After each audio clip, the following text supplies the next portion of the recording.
Azul, integrante da Rede Bandeirantes de Rádio. RCI, notícias de Foz do Iguaçu e região. Sexta-feira, 9 de agosto de 2019. A Polícia Federal deflagrou na manhã de ontem, em conjunto com a Receita Federal do Brasil, a Operação Miopia, tendo como alvo suspeitos de participação em 4 organizações criminosas especializadas na prática de lavagem de dinheiro e evasão de divisas na região de fronteira entre Brasil e Paraguai. Contas ligadas aos grupos investigados movimentaram mais de 6 bilhões e meio de reais entre 2010 e 2018.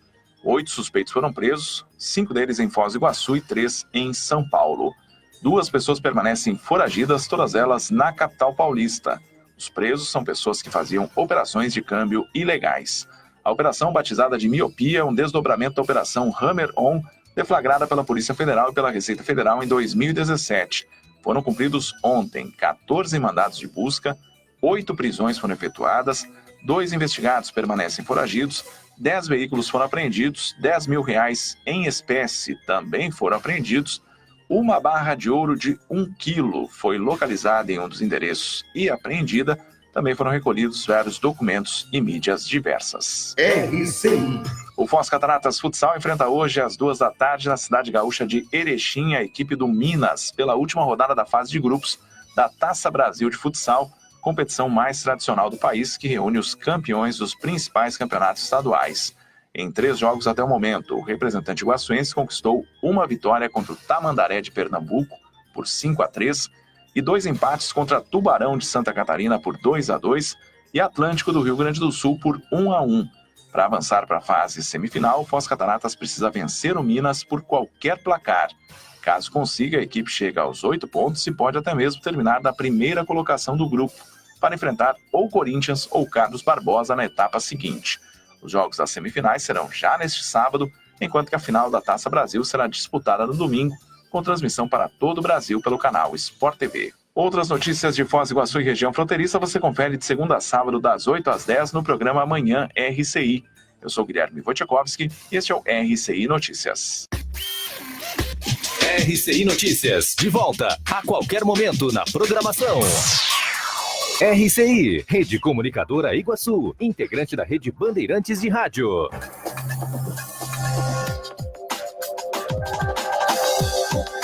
Ouça agora na RCI, programa Entre Livros, entrevistas com autores, organizadores e especialistas em livros, com foco no conteúdo da obra. Apresentação Rosimeire Salles. Olá, você que nos acompanha aqui na Rádio RCI, estamos iniciando mais um programa Entre Livros. Dessa vez, nosso autor convidado é Denis Valério Martins. Seja muito bem-vindo, Denis.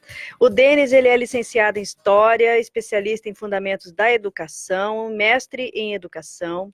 Ele também é diretor do Colégio Bertone, em Medianeira, e faz parte de um grupo de estudos e pesquisas sobre educação superior da UniOeste. O Denis escreveu um livro que o título é História do Paraná, Guia Prático para o Vestibular. Então, a gente vai estar contando hoje as histórias aqui do Paraná, e você está convidado a participar com a gente, a interagir aqui através do Facebook. A gente está online, ao vivo, então você pode enviar seus comentários, suas perguntas, qualquer colocação, qualquer dúvida que você tenha, que a gente vai estar aqui com o Denis, interagindo aqui com você também. Muito bem, então, Denis, esse livro, você fez específico da história do Paraná, para quem está se preparando do vestibular, né? E aí eu estava vendo aqui que existe uma lei estadual, não é isso, de 2008, que exige que as questões do vestibular de história, 20% seja sobre a história do Paraná. Isso faz com que os alunos precisem conhecer a nossa história, né? É isso aí. Boa tarde, Rose. Obrigado pelo convite. Boa tarde aos amigos que estão acompanhando a gente aí pelas redes sociais, pela Rádio Iguaçu. Sim, tem uma diferença. Ao longo dos últimos anos aconteceram algumas modificações, né? Desde a publicação do livro até hoje, algumas coisas mudaram. Quais foram essas mudanças? Principalmente o Enem, né, que é a principal ferramenta hoje de avaliação do nível que se encontra a educação básica hoje no Brasil, e para avaliar se essa criança, se esse adolescente pode ou não acessar o ensino superior, ele hoje tomou um corpo maior, ele tem mais importância. As diversas universidades públicas acabaram aderindo mais maciçamente ao Enem. Antes elas tinham um pouco mais de liberdade para fazer vestibulares próprios. Então, vamos supor a Universidade Federal do Paraná, ela tinha uma autonomia para fazer uso do seu vestibular e selecionar parte dessas vagas para o Enem. Ao longo desses anos, essas vagas, esse número, esse percentual de vagas foi aumentando. Então, hoje o Enem ele tem um percentual muito alto. Mas isso tirou esses 20%? Isso acabou tirando, porque a prova do Enem ela é uma prova universal. Né? Ela é uma prova que ela é feita de forma global e que acaba, sim, trazendo elementos regionais, mas de uma forma global, não mais completamente estadual, né? Nesse sentido. Poxa, isso tem o lado bom, mas também tem o lado que a pessoa ela não vai correr atrás, né, dessas informações. Por outro lado, a gente ainda tem aqui no estado do Paraná, né, tem outros estados também, no Rio Grande do Sul, Santa Catarina, Distrito Federal. A gente tem alguns lugares do Brasil que trabalham com um tipo de avaliação que é um processo seletivo seriado. Então, como é que funciona basicamente isso? O aluno, ao invés de prestar uma prova só no final do ensino médio, ele presta parceladamente, digamos assim. Então, presta uma prova no primeiro ano, com conteúdo do primeiro ano, depois no segundo ano mais uma, no terceiro ano mais uma, ele soma essas notas e, ao fim desse período, então, ele tem esse somatório e vê quanto ele tem e quanto é possível para acessar uma determinada disciplina. Nesse modelo, nessa modalidade, você ainda tem, por exemplo, universidades paranaenses fazendo uso da condição para o uso da história do Paraná. Então, não ficou de todo por fora, né? Bem, né? Mas houve uma modificação e, obviamente, quando a gente fala do Enem, né, não considerando essa modalidade de avaliação, que eu acabei de falar, que é o seriado, né, que aí sim avalia a história do Paraná de forma mais, a história e a geografia do Paraná de forma mais específica, o Enem ele acaba trazendo questões que envolvem o Paraná, mas de uma forma mais genérica. Então, obviamente, é importante, mas o detalhe, né, aquelas questões mais específicas do Paraná acabam se perdendo por uma situação onde o Paraná ela está envolvido num cenário mais globalizado, digamos assim, em relação aos outros estados da federação, né? Agora, de qualquer forma, o seu livro ele está focado nesse público, mas mesmo quem não está se preparando para o vestibular é muito bacana, né? Porque, por exemplo, eu gosto muito de história. Então, poxa, eu adotei igual você, né? Porque você está falando de história do Paraná com esse sotaque de carioca. Eu também não sou daqui. Mas eu também adotei esse estado, então assim, é bacana você saber onde você está, você saber as raízes, você saber, né, como se desenvolveu esse estado para poder acolher a gente, né? Então, isso vale para qualquer pessoa que tenha interesse, né, de estudar. Vale. Eu só para pegar o gancho da tua questão aí, da tua observação sobre o sotaque, é importante falar o seguinte: eu vim para o Paraná por uma escolha pessoal, né?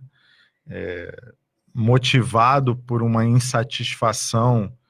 Então, acho que pelo sotaque, né, quem está acompanhando aí já percebeu que eu sou do Rio de Janeiro, sou carioca, e por volta ali do ano 2005, 2006, o Rio de Janeiro passava por uma situação muito complicada do ponto de vista econômico, do ponto de vista da segurança pública, que em nada se compara ao que se vive hoje, Sim. tá? Mas na época eu imaginava que não podia piorar, que aquilo já era um grande absurdo. E aí eu pensei fortemente na possibilidade de sair do Rio de Janeiro e acabei vindo para cá, vindo para Foz do Iguaçu. E chegando aqui, eu percebi, né, que a região é uma região extremamente rica, rica em termos culturais, né? Não só rica em termos mais óbvios, né? Mas em termos culturais, em histórias, em pessoas, em trocas, em etnias, em histórias. Foz, então, Foz é mais rico ainda, né? Muito, muito. E aí me deu a vontade de uma certa forma, participar disso e agradecer, né, a cidade que me acolheu. Então, esse livro é como se fosse uma retribuição para você, né? Um agradecimento a tudo que a cidade me proporcionou, né, a região de uma forma geral, mas especificamente a cidade de Foz do Iguaçu, todos esses anos que eu estou aqui, né, e também porque, voltando no tempo, né, antes dessa explicação que eu acabei de dar sobre a questão aí do Enem, então voltando lá em 2006, 2007, quando o colégio, né, que eu ajudei a fundar, né, que hoje é o colégio que é uma realidade, né, onde eu trabalho, ele traz, né, um nível de exigência, né, de educação, de formação muito grande, e a gente percebia que os livros didáticos que a gente trabalhava não tinham um grau de especificidade na questão da história do Paraná. Na verdade, você está aqui, então, cobrindo uma lacuna, né? Cobrindo uma lacuna. Então, eu acabei vendo duas possibilidades. Uma de agradecer, né, de fazer um agradecimento, uma homenagem àquela cidade que me acolheu, à região que me acolheu, e outra, uma necessidade técnica, né? Eu dava aula de história, via essa necessidade de se ter um pouco mais de qualidade no material, não porque os materiais são de pouca qualidade, mas porque, né, porque os materiais eles acabam vindo de regiões da federação outras. Então, por exemplo, você tem materiais X e Y que as suas sedes são em São Paulo, são em Minas Gerais. Então, naturalmente, eles não trazem as questões regionais do Paraná. Perfeito. Né? E aí fica ali uma falta, né? A gente sente uma falta, e aí a gente foi trabalhando e chegamos a esse resultado aí. E que a gente vai estar falando mais daqui a pouquinho, depois dos nossos comerciais. Programa Entre Livros. Apresentação Rosimeire Salles. E agora vamos falar de economia, e o Consalter é sinônimo de economia. Confiram as ofertas para esta sexta-feira, dia 9 de agosto. Miolo da alcatra, R$ 17,90 o quilo. Coxinha da asa congelada, R$ 6,98 o quilo. Costela suína sem pele, R$ 12,90 o quilo. Arroz Sabor Sul, 5 quilos, R$ 10,49. Café Caboclo, 500 gramas, R$ 6,19. Refrigerante refrigerante Tubaína 2 litros, R$ 2,49. Cerveja Bavária Latão 473 ml, R$ 1,89. Beba com moderação. A quantidade é limitada por cliente e o Consalter não vende no atacado. Consalter, o super amigão. Você já sabe onde irá comprar os materiais elétricos do seu imóvel? É claro que você sabe. É na Eletromil. Conheça a nossa loja e veja os mais diversos artigos em lâmpadas, lustres, pendentes, luminárias, além de chuveiros e toda a parte elétrica para a sua casa ou estabelecimento comercial. Eletromil, Rua Stanislau Zambrick, 611 Centro, próximo ao Mufato Boici. Fone 3528-8130. Dê o primeiro passo para conquistar um imóvel, uma casa, uma sala comercial, construir, fazer uma reforma, viver da renda de aluguel de imóveis. Faça uma simulação no site da Demilar Consórcio Imobiliário e descubra, com um especialista no assunto, os passos certos para você conquistar tudo isso. Sem juros e com poder de negociação. Acesse ademilar.com.br e faça o investimento da sua vida. Voltamos a apresentar Programa Entre Livros. Apresentação Rosimeire Salles. Estamos conversando aqui com o Denis sobre a história do Paraná. A Ana Maria Ferreira entrou aqui para acompanhar a gente no Facebook. Você também está convidado.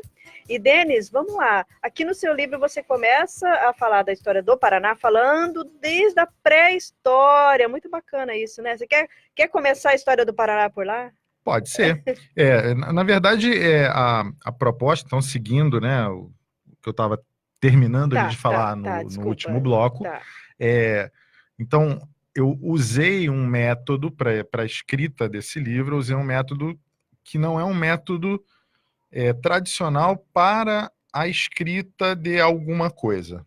Na verdade, o que eu fiz foi uma transição de uma metodologia que estava dando certo em sala de aula, que eu achava que era uma metodologia que os alunos se sentiam bem, entendiam, fazia sentido para eles, e eu achei por bem colocar isso na forma escrita, né? Sair da oralidade e transcrever isso de alguma forma. E depois se transformou no livro.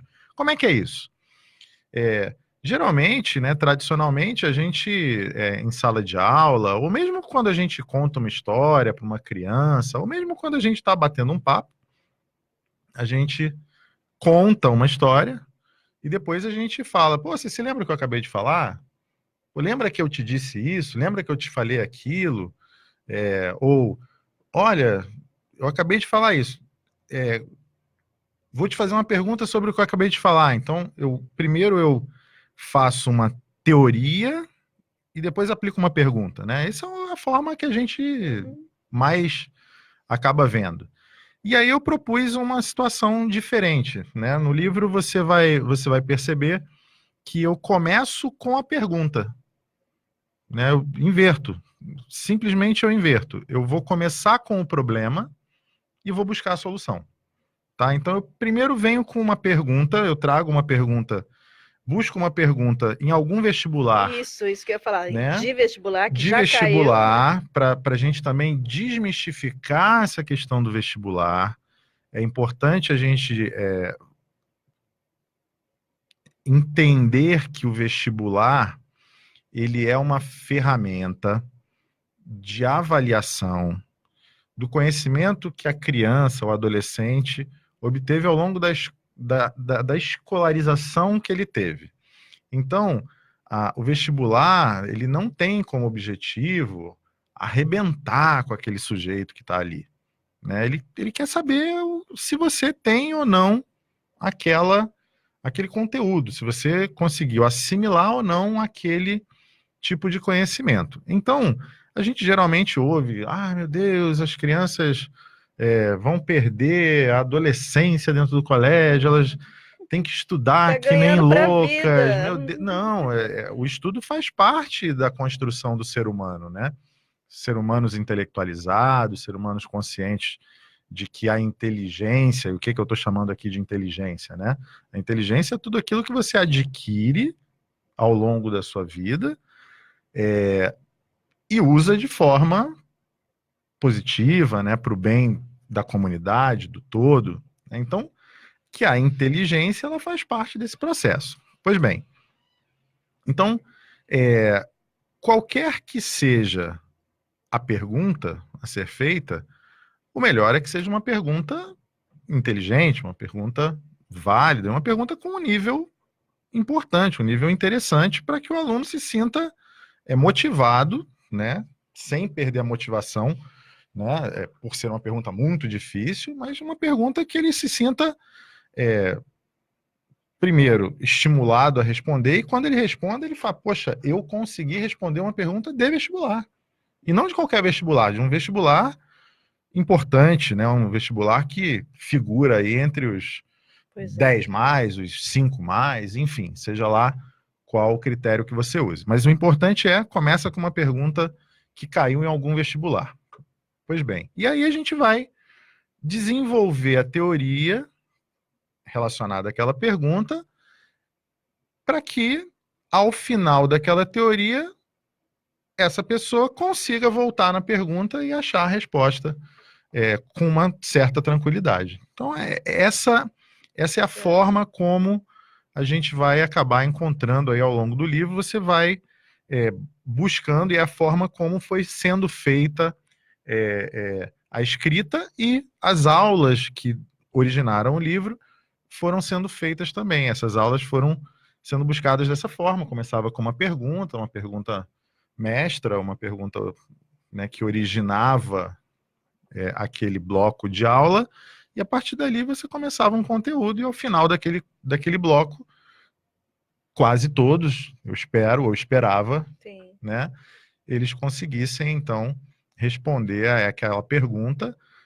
e, obviamente, a partir daquela pergunta, a gente ia decantando, até refinar aquela pergunta em perguntas mais complexas, mais, né, complicadas, digamos assim. Então, esse é o ponto, né?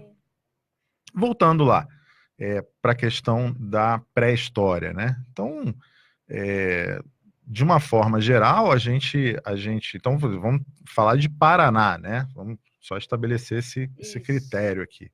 Mas só pro ouvinte aí que, de repente, está muitos anos fora da sala de aula, né? Talvez não como você, não seja tão familiarizado com a história, não goste tanto da história, né? Só para relembrar um pouquinho, né? O que é a pré-história, né? O que significa pré-história? Quando a gente fala, quando a gente ouve falar de pré-história, o que significa isso, né? Então, a pré-história de forma geral, de forma bem simples para todo mundo entender, né? A pré-história é, categoricamente, aquela parte da história onde não se tem a escrita. Então, a gente está aqui falando sobre livros, né? Então, todas essas fases aqui, você colocou aqui paleolítico, neolítico... Indiferente. Então, idade dos metais... Exatamente. Tudo isso é antes da escrita. Se eu estou falando de pré-história, eu estou falando de um período onde o homem ainda não consegue a grafia, ele não consegue e por que você registrar. Você incluiu a pré-história na história do Paraná? Isso. Então, por quê? Porque a gente aqui no Paraná, é interessante...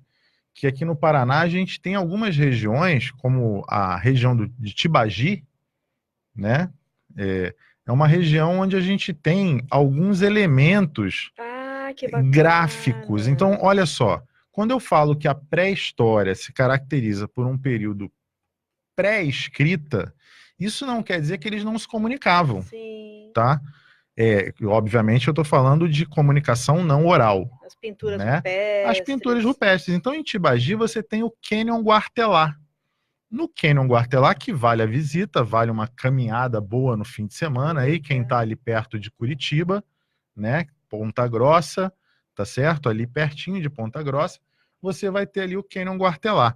E lá no Cânion Guartelá você vai ter pinturas rupestres. Que bacana. Olha que bacana. Você vai ali, vai fazer uma visita legal com a sua família, vai passar um final de semana agradável, fazer uma caminhada ao ar livre, e vai chegar até uma parte onde você vai ter lá as figuras, alguns desenhos em pedra, e esses desenhos em pedra, eles são representações daquele povo que vivia aqui, Que bacana. naquele período em que a gente está dizendo aqui, que é a pré-história, ou seja, eles não conseguiam ainda, parece que, quando eu falo assim, não conseguiam ainda, parece que é uma condição natural, tá?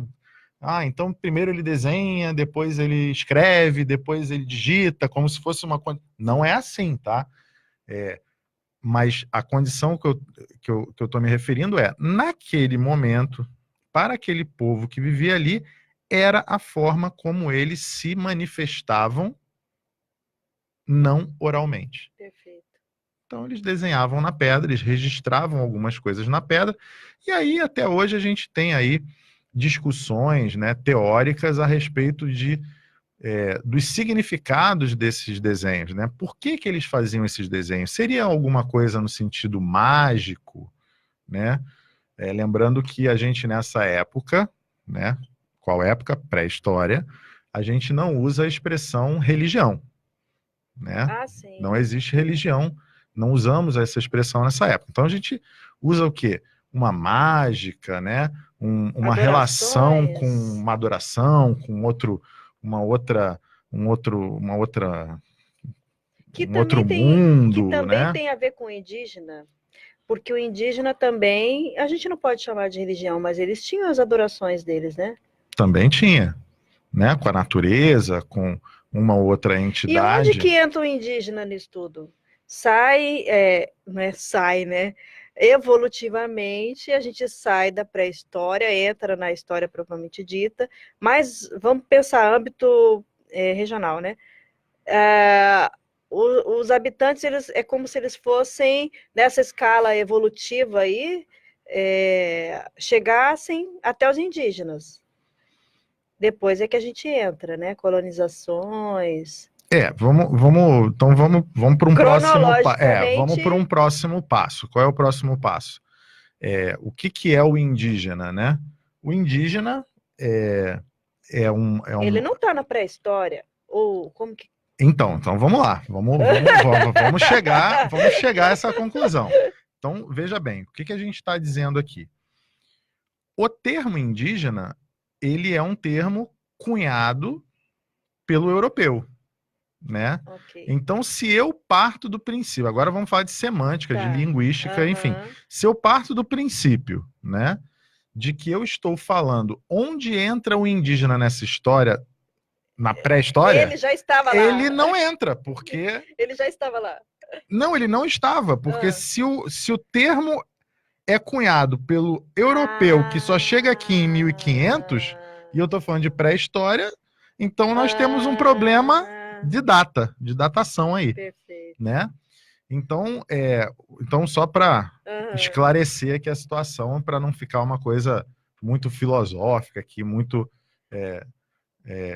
estranha para quem está nos ouvindo.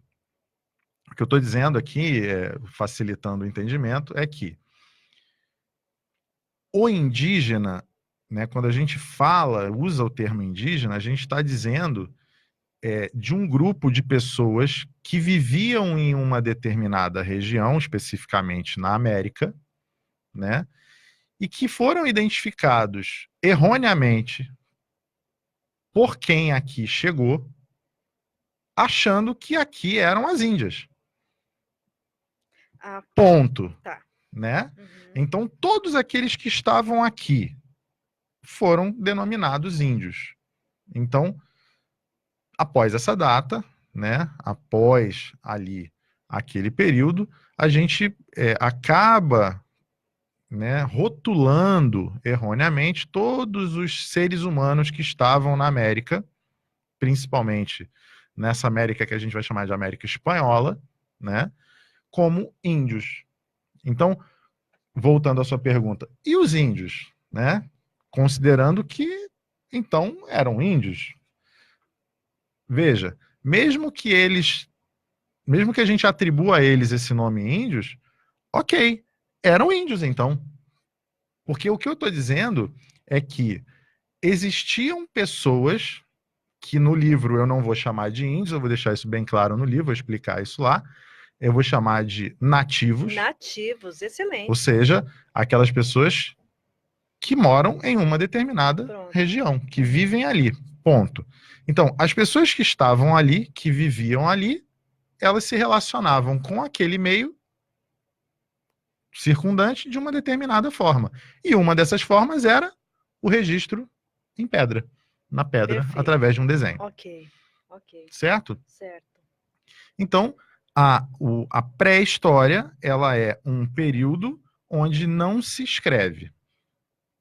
Se usa, então, alguns elementos, alguns desenhos, algumas artes, e, como eu estava falando, a gente tem algumas interpretações ainda, a história, sociologia, enfim, vários tipos de áreas diferentes do saber discutem até hoje antropologia, enfim, qual é a natureza dessa arte, digamos assim, né? Porque nós olhamos para isso como uma arte, Sim, talvez, sim. né? Então, qual era o objetivo? Era uma espécie de magia, porque alguns identificam que quando você fazia aquele desenho ali, aquele desenho, o objetivo era transformar aquele desenho em realidade. Representação, né?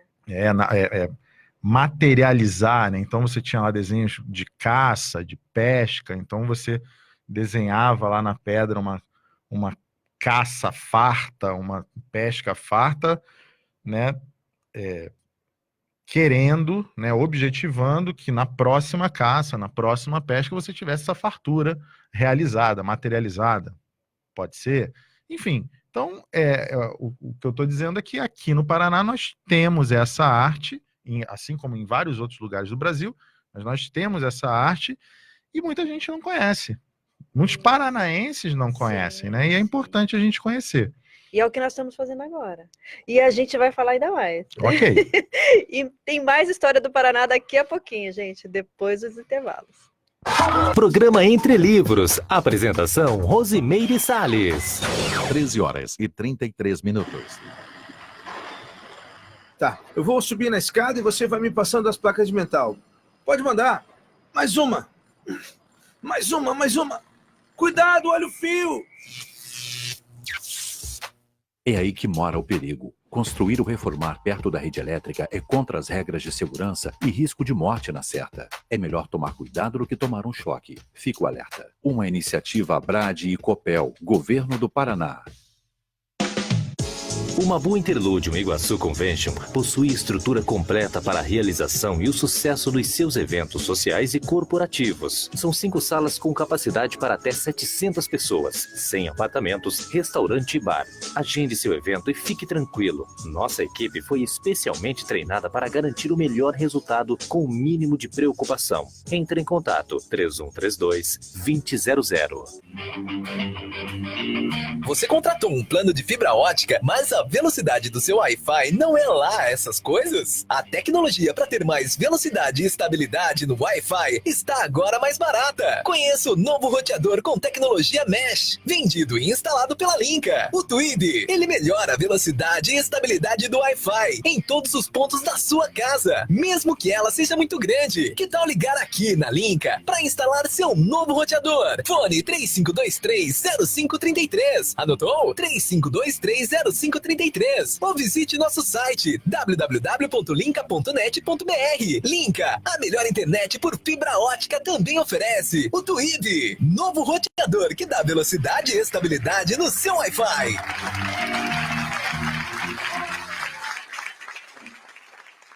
Voltamos a apresentar Programa Entre Livros. Apresentação Rosimeire Salles. E o Denis está aqui contando pra gente a história do Paraná. Ô, Denis, então vamos lá. Os nativos estavam aqui na região e aí chegou um pessoal de fora, não é isso?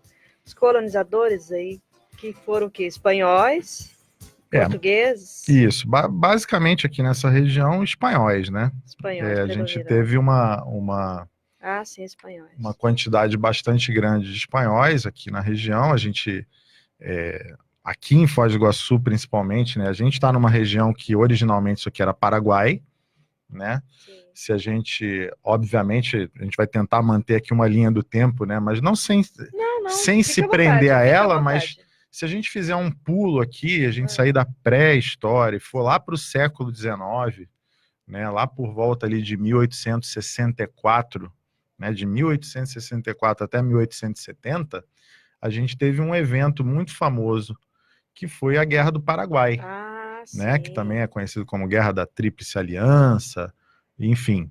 E a Guerra do Paraguai, ela foi uma guerra muito importante, não só para os países envolvidos e especificamente para o Brasil, mas aqui, essa região onde a gente vive hoje, era Paraguai. Então, não nos causa não deveria nos causar nenhum estranhamento o fato da gente viver numa região que falasse a língua espanhola. Sim. Né? Vai parecer uma forma estranha o que eu vou falar agora, mas os intrusos aqui somos nós, né? E não o contrário, né? Verdade. Isso foi resultado de uma luta armada, né? Que aí entra uma questão política, uma questão geopolítica, uma questão de interpretação na condição de foi justa essa guerra, não foi justa, tá? Mas isso eu acho que cada um com um pouco de leitura, com um pouco de... Se for pensar assim, olha, na essência, guerra nenhuma é justa, É justa, né? Porque né? guerra é guerra, gente. Guerra é morte, é destruição, Mas trauma. mas o fato, então, saindo dessa questão de justiça e injustiça, mas o fato é que essa região que nós estamos aqui, até mais ou menos ali, Céu Azul, Cascavel, né?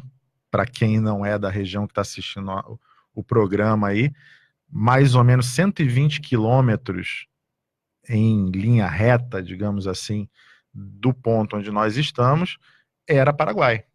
E isso foi uma consequência, né, da vitória brasileira, né? Então foi um espólio de guerra, digamos assim, né? Isso foi a partir do momento que o Brasil ganhou, isso foi anexado ao território brasileiro, e isso acaba gerando toda uma condição que eu falei lá no início do programa, né, quando ainda estava justificando minha presença no Paraná, da riqueza cultural da região.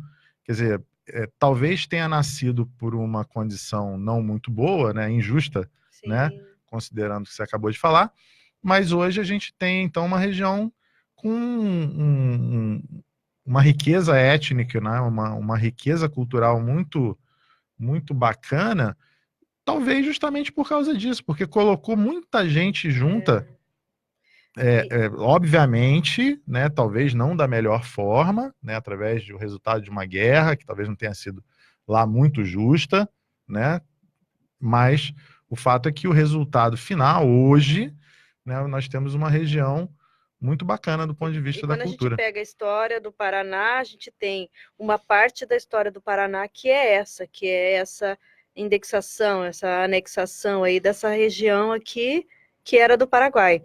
Isso ocorre em outras áreas também, ou é específico daqui? No resto do Paraná, ele mais ou menos se manteve? Em termos territoriais, assim? Não, a gente teve diversos outros conflitos. O Paraná, ele sempre esteve envolvido em conflitos, né? O Paraná é uma região bem rica, digamos assim, em conflitos, né? A gente teve... Você tem uma parte inteira que você fala sobre isso, né? Sim, sim. Então, o que acontece? Então, só para fazer uma relação, né? O território paranaense, ele é um território que, ao longo da história, ele viveu sob a condição de avaliações técnico-jurídicas, ou seja, sob olhares jurídicos mesmo, de decisões jurídicas e guerras. E eu não estou considerando guerras como condições jurídicas, tá? Porque, eventualmente, quando termina uma guerra, você tem um condicionamento, você tem que oficializar aquilo, e a oficialização sempre vem através da via judicial, tá? Sim. Mas o que eu estou dizendo é que só para exemplificar para quem está nos ouvindo. Então, a gente tem, por exemplo, né, saindo aqui da região onde nós estamos, da Guerra do Paraguai, e a gente pode ir para uma outra região e para um outro conflito, num outro período, em que a gente vai envolver, então, dessa vez, o estado do Paraná, o estado de Santa Catarina e o Brasil, né? O Brasil enquanto poder, né? Enquanto poder Aqui centralizado. chegou a ser capitania hereditária? Chegou Sim, sim. E pegava essa região mesmo? Sim.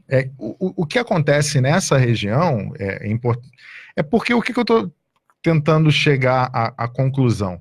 Como essa região, como eu acabei de falar, como essa região originalmente ela era Paraguai, então tá certo. Mas essa região era de domínio espanhol. Mas só esse cantinho. Claro, estamos falando de Foz, né? A gente está falando aqui da região, da região aqui da Tríplice Fronteira, né? Se a gente considerar Curitiba, se a gente for para as áreas mais centrais do Paraná, aí não. Porque o Paraná, ele consegue sua independência como estado muito tardiamente, já no final do século XIX, né? Então ele era um estado pouco tempo. Então ele depende, né? Ele é um braço de outro estado da federação. Ele era Santa Catarina? Não, São Paulo. São Paulo. Né? Então você só vai ter essa independência muito tardiamente. Então, o que significa que algumas regiões, quanto mais distantes, né, mais longínquas elas eram, mais dominadas pela coroa espanhola, haveria a possibilidade de ter. Porque você também sabe, né, talvez você não esteja relacionando agora, não só você que está do meu lado, mas você que está me ouvindo, você deve não estar relacionando nesse momento, mas agora que eu vou falar, você vai falar, verdade. Nós vivemos numa região que tem reduções jesuíticas. Vocês já devem ter visitado aqui, muito próximo aqui no Paraguai, aqui para dentro do Paraguai, ou na Argentina um pouquinho mais longe, reduções jesuíticas. As reduções jesuíticas nada mais eram do que espaços de limitação geográfica que as companhias de colonização ou que as casas reais elas faziam para ocupação, para desenvolvimento, para colonização e para extrair daquela região algum tipo de riqueza. E a gente está cercado delas. Sim. Em toda a área fronteiriça, principalmente a gente que conhece, quando a gente fala aqui, por exemplo, quando a gente fala do Paraguai, a gente geralmente lembra de Cidade do Oeste, né? Sim. Mas se a gente entrar um pouquinho, vai ter redução jesuítica. Se a gente lembrar de Salto del Guairá, né? Também Paraguai, a pessoa mais preocupada com itens tecnológicos e tal, vai lembrar que por lá também tem uma entrada para o Paraguai, mas lá também era uma redução jesuítica. Então, o que significa que toda essa região ela era dominada pela coroa espanhola, né? Pela importância que tinha essa região para a coroa espanhola, uma importância tática. E né? foi a partir da Guerra do Paraguai que se delimitou mesmo, e dali para cá não houve mais nem nessa região. Aí, voltando para aquela condição que eu estava falando do interior lá, onde a gente vai ter um outro conflito entre Santa Catarina, o estado do Paraná e o governo do Brasil, né? Que é a Guerra do Contestado, né? Essa região é uma região, um conflito que ela se dá com a ocupação do interior, né? Ou seja, a gente começa, em um determinado momento da história, a gente começa a ter no Rio de Janeiro. Então, olha como é que o Paraná ele sofre a influência indireta de outros lugares do Brasil. Então, o Rio de Janeiro passava por uma reformulação arquitetônica e precisava de madeira. Madeira para quê? Para engenharia civil, para você fazer a sustentação das construções. E, obviamente, no Rio de Janeiro você já não tinha mais essas madeiras. Então vinha se buscar isso no interior do Brasil, né, nos sertões. Né? E aí um desses grandes sertões era o interior do Paraná. E essa grande aglomeração de madeira se dava justamente numa fronteira entre o estado de Santa Catarina e o estado do Paraná. Excelente, Denis. A gente precisa chamar aqui o nosso último intervalo.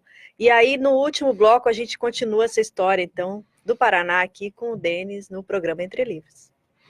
Programa Entre Livros. Apresentação Rosimeire Salles. Uma vila para chamar de sua. O Vila Florata é um bairro único, localizado na Avenida Felipe Vancher, a 200 metros do Consalter, próximo ao Maimabu Interlúdio, uma das regiões que mais cresce na cidade. O Vila Florata está entregue e pronto para construir. Últimas unidades de lotes com 360 metros, infraestrutura completa e condições imperdíveis. Entrada de 10% e saldo em 140 vezes, direto com a loteadora. Plantão de vendas no local. CCIA Imóveis. Telefone 45 3523 1626 ou acesse www.cciaimoveis.com.br. O Mabu Interlúdio Iguaçu Convention possui estrutura completa para a realização e o sucesso dos seus eventos sociais e corporativos. São 5 salas com capacidade para até 700 pessoas, 100 apartamentos, restaurante e bar. Agende seu evento e fique tranquilo. Nossa equipe foi especialmente treinada para garantir o melhor resultado com o mínimo de preocupação. Entre em contato 3132-2000. Computadores Apple, sinônimo de sofisticação e qualidade. Em Foz, você conta com uma assistência técnica especializada da Hardset para seu iMac, MacBook e Mac Pro.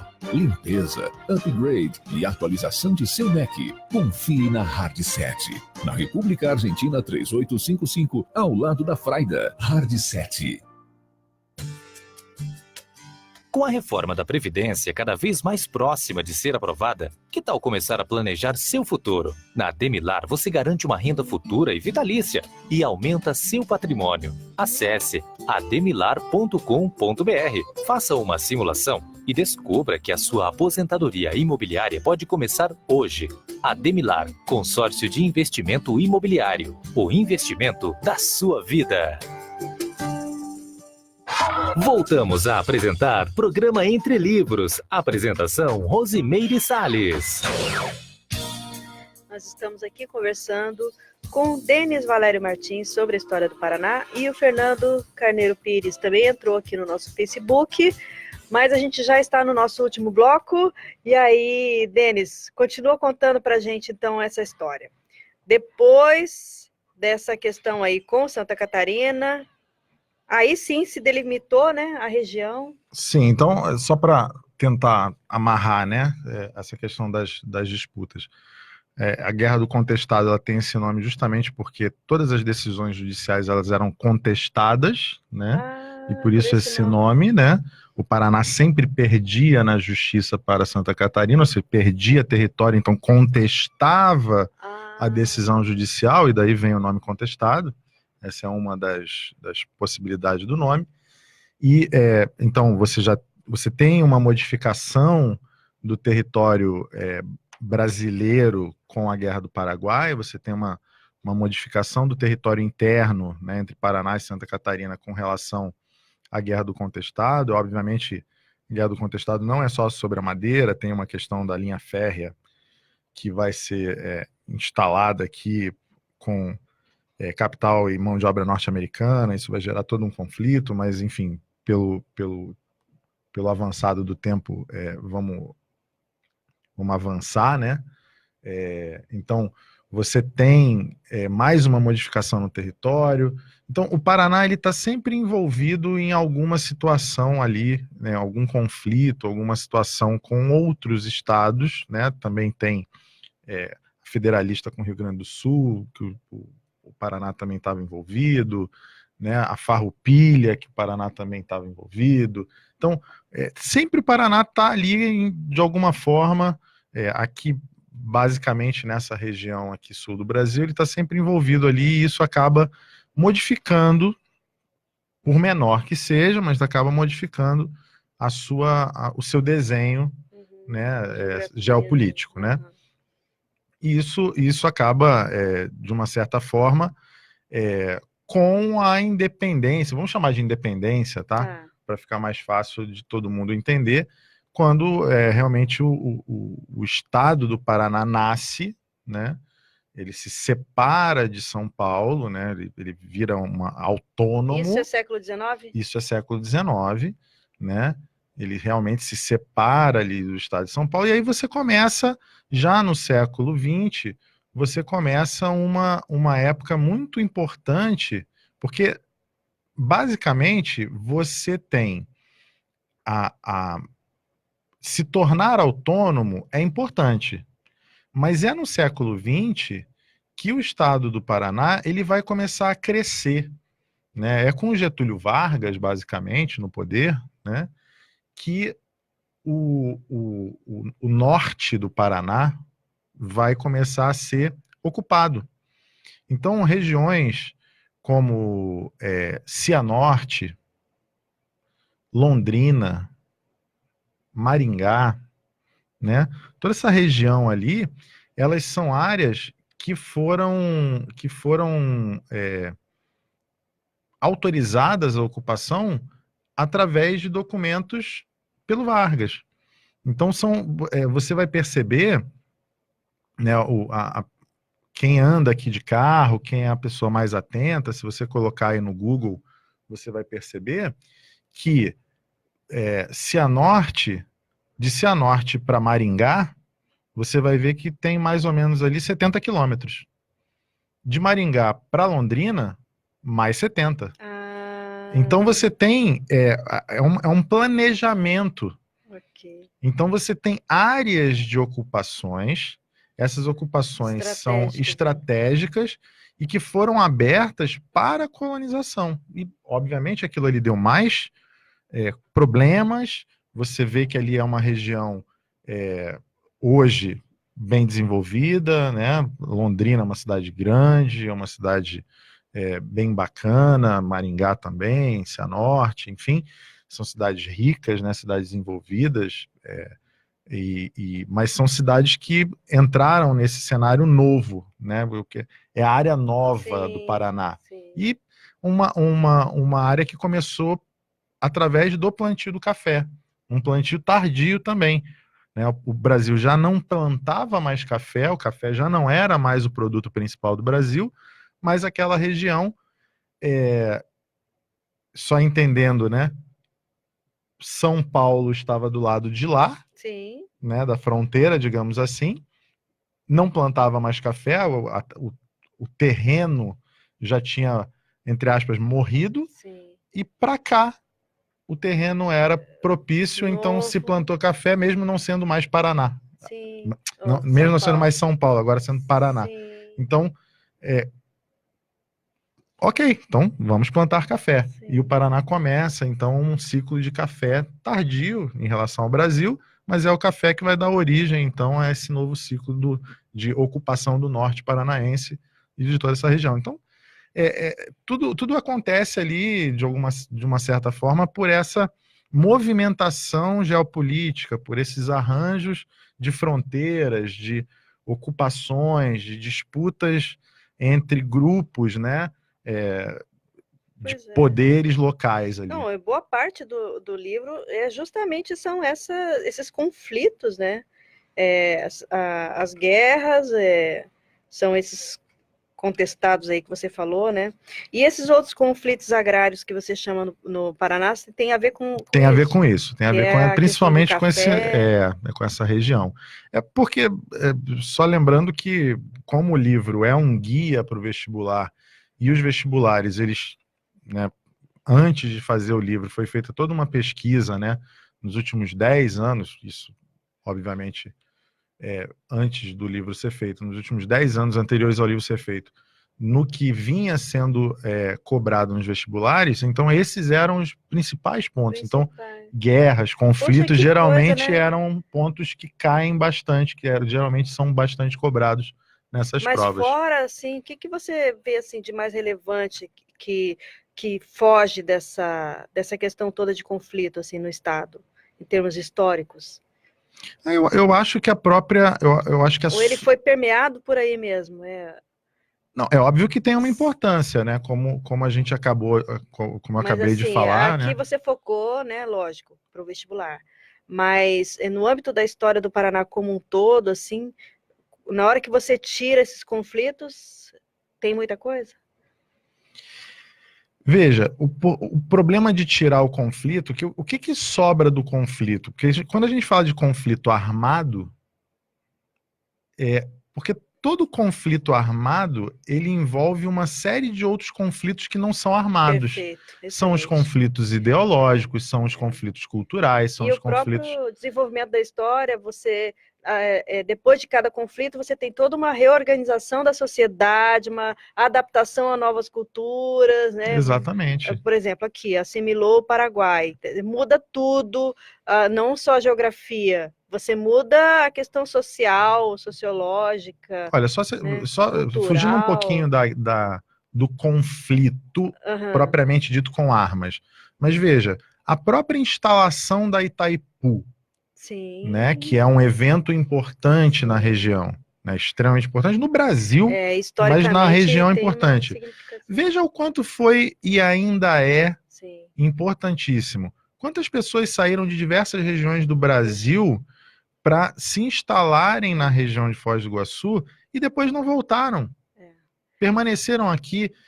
Então, houve miscigenação, houve trocas culturais muito válidas, a cidade teve que conviver, se adaptar com essa miríade, né? Então, tudo isso vai fazer com que haja conflitos. E esses conflitos são ideológicos, são políticos, são sociais, são econômicos. Não são mais bélicos. Não são belicistas do ponto de vista armamentícios, mas são conflitos do dia a dia, culturais, que a gente vai ter que conviver. Sim, realmente, isso é um fato. Agora, a gente tem aí mais 2 minutinhos, tem alguma coisa assim que você gostaria de deixar como mensagem final para o pessoal que está acompanhando? O que a gente pode fazer aí de síntese, de fechamento aí da nossa história do Paraná? Olha, eu acho que o importante, né, agradecer, né? Eu acho que como sempre falo e comecei, né, o bate-papo aqui falando, o importante é que esse livro é uma forma de agradecimento. Eu acho que esse livro já ajudou bastante gente, né? Assim que ele foi lançado, ele teve um alcance bastante interessante para muitos alunos que estavam às vésperas ali do vestibular. Tive um feedback muito importante, muito positivo, né, de todos aqueles que leram, daqueles que usaram para esse objetivo a qual ele foi feito, né, ele foi produzido. Como você falou, a despeito disso, ele é um livro que pode ser lido por um leitor curioso, né? Que eu acho que já é uma leitura leve, né? É uma leitura bem tranquila, bem didática, está bem simples. Ele é feito para todo mundo entender, né?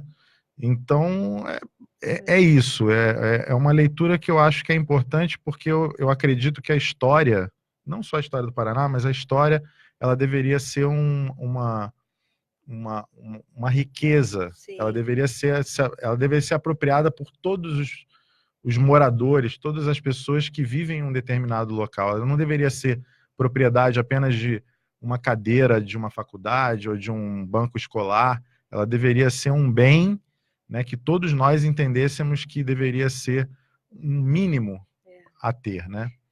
Não, e o valor é muito grande de você conhecer a realidade de onde você está, né? Ok, você tem um retrato hoje, mas houve todo sabe, assim, um desenvolvimento para se chegar ao que a gente tem hoje. Então, o que aconteceu? Quem foram os personagens, né? Quais foram os desenrolares aí dos cenários, né, para a gente chegar onde a gente está hoje em termos de história? Então, eu acho assim, eu valorizo muito o livro por causa disso, né? Porque uma coisa é você falar sobre a história, outra coisa é você ter o registro, isso aqui não se perde, né? E a gente acaba não valorizando tanto isso, né? Então, eu penso assim que não só para alunos, para as pessoas em geral, né? Saber onde a gente está e por que a gente está aqui, quem foram as pessoas que ajudaram a construir isso que está aqui, acho que é muito importante. Agora, Denis, a gente está aqui no nosso horário, eu agradeço muito aí a sua participação, esse papo hoje foi muito gostoso, e a gente espera então por vocês na próxima sexta-feira com mais um programa Entre Livros. Até lá!